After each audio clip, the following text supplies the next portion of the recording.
Every day I look at Facebook posts and in our Labrador training community group where I'm asked questions about behaviour in teenage or adolescent adults.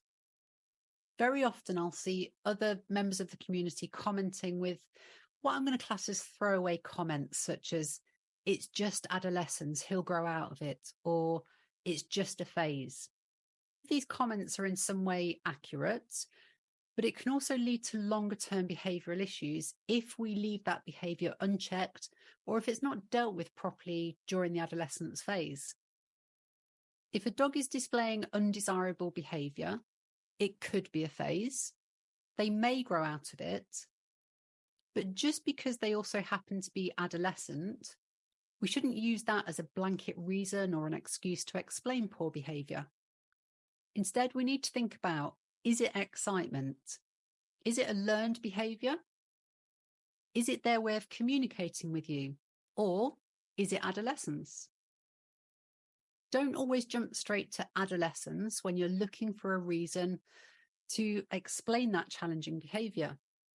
It could be a lack of appropriate training or a lack of understanding of that training that is being provided to your dog. If your adolescent dog is displaying poor or undesirable behaviours, here are some things to try. Make it easier for your dog to be successful. If your dog is unwilling or unable to do something in a particular setting, create a situation that is easier for them to be successful. An example, if your dog's recall has gone out of the window in a busy dog park and they're practicing every day, just ignoring that recall, book yourself some regular slots at a secure dog field and work on the recall in a very safe environment where there are no distractions. It's going to allow your dog to be successful. It will remind your dog how beneficial it is to listen to you. And you'll also feel a lot better about your dog's recall by the end of that session. Remove as much frustration as possible. An example of this could be that a teenage dog gets frustrated during a training session because they're being asked to give more concentration than they would like. Cutting a training session into 2 15-minute chunks with a break in between would lessen any frustration.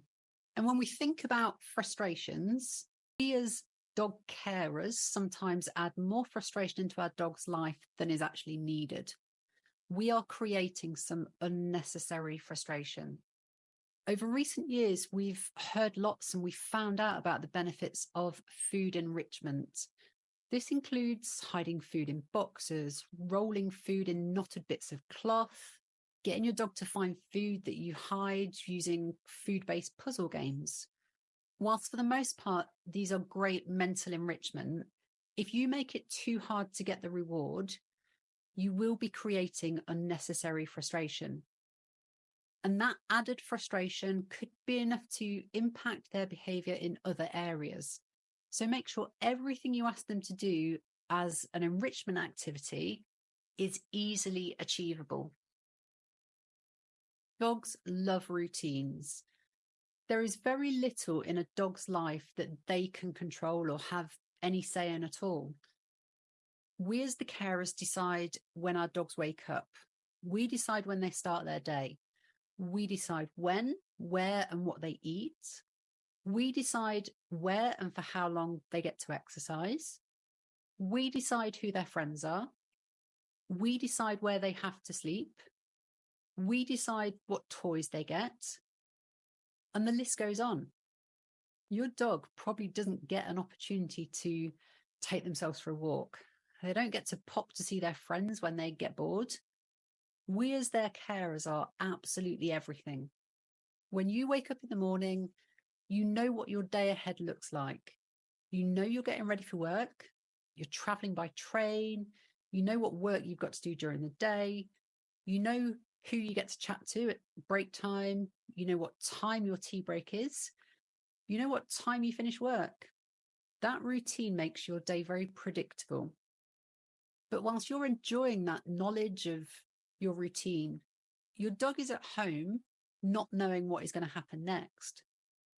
They don't know what's happening in 2 minutes. They don't know what's happening in 2 hours. They've got no idea what's happening.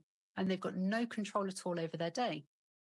Having a set routine for simple things like waking up, food, exercise, rest, alone time, play, enrichment and training will give your dog some welcome structure to their day.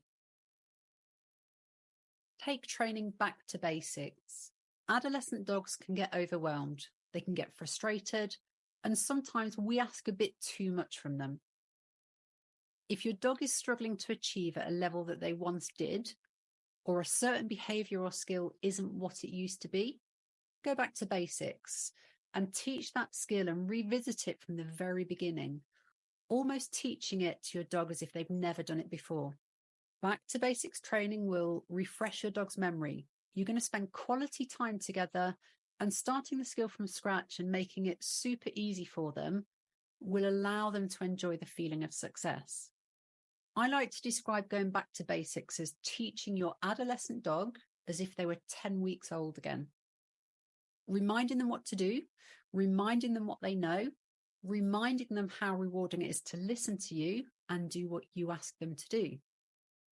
This back to basics training refresher will help your dog make good choices. Change the cues or instructions that you give your dog. For similar reasons to going back to basics with a skill, you may find that changing the cue or instruction is a wise choice.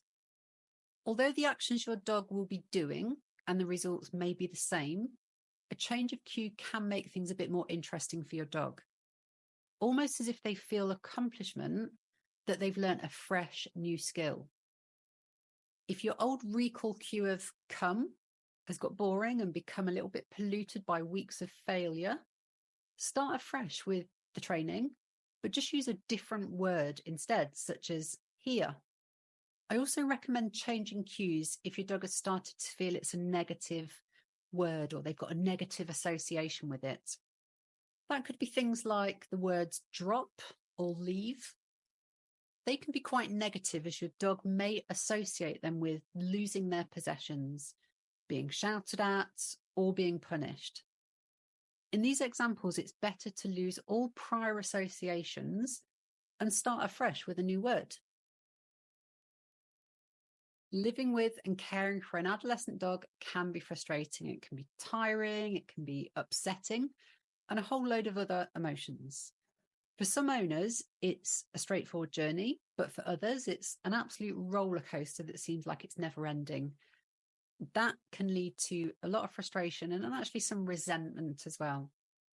Although it can be tough, your dog needs to know that you are there for them, to support them and care for them, if and when they decide that they need you. Maintaining a strong, trusting and supportive bond throughout adolescence might mean that you navigate through it a little bit quicker with more ease. So try and find positives, find things that you enjoy doing together and use those activities as a way to have fun and develop positive interactions. These positive bonds will help you and your dog remember that you're a really good companion to have. And that's really important to keep them engaged and responding well to you. To highlight how important this is, there's a study which was done on guide dogs. And all of those guide dogs were Labradors and Golden Retrievers. And the study tested the dog's ability to respond to a simple command of sit at 8 months of age.